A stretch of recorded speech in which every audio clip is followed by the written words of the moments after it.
a pretty dedicated individual.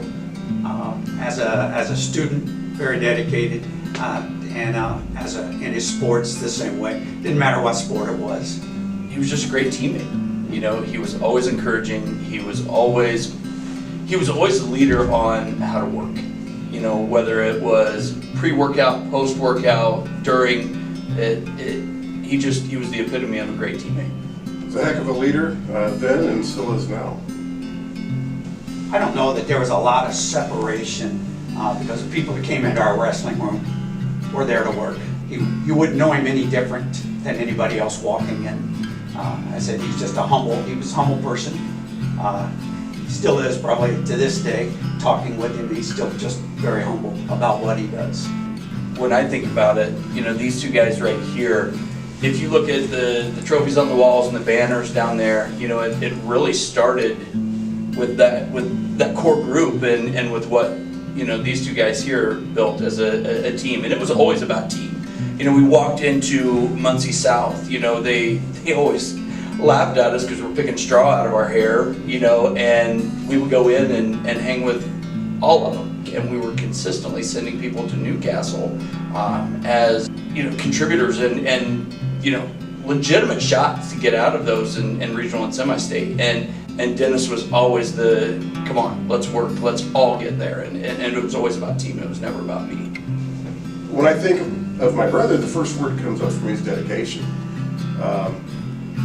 He was the guy that after a full wrestling practice would go and lift weights and do, you know, putting 225 pounds on a bar and walking up and down the gymnasium steps and just keep doing things afterwards.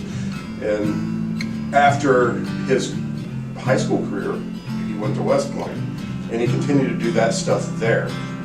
And then, you know, he eventually made it into, as part of the military, to special operations, where he continued to gain rank and do very highly sophisticated stuff and planning and all this other stuff. And it's still, to this day, he is very dedicated to working out.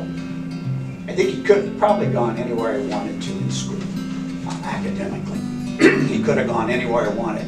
And choosing West Point wasn't a surprise.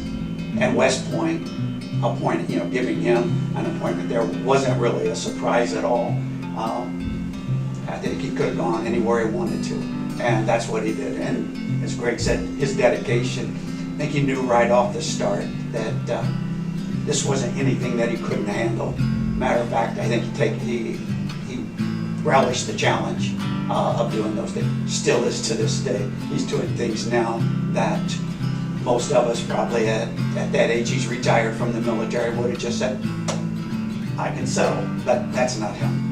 Well, he had a couple of very good moves that he did in wrestling, and I'm not sure we taught him. And when I first saw him do a throw from up on top, I remember looking at Keith and where'd he get that? He did a lot of good things that we taught, but he was also willing to take some chances out there and do some things to make it fun for him.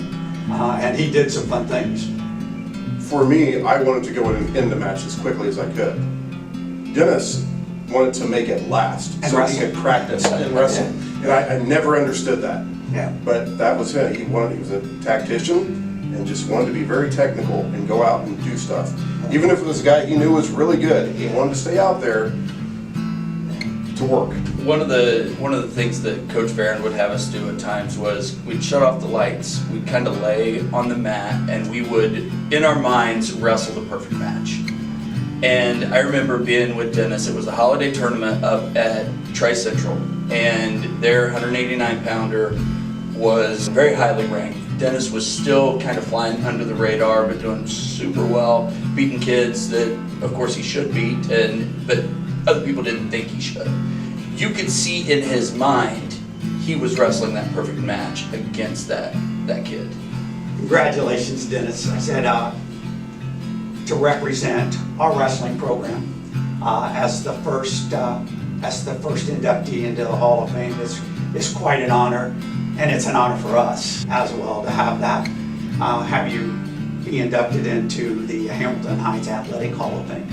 Dennis, I'm proud to have wrestled with you and worked with you through those years. It was my honor, and I'm very happy for this acknowledgement of you, your dedication, your hard work. Proud of you. To Dennis, you did a heck of a job. Continue to do a good job, and congratulations. Yeah, congratulations. Hall of Fame. Yes.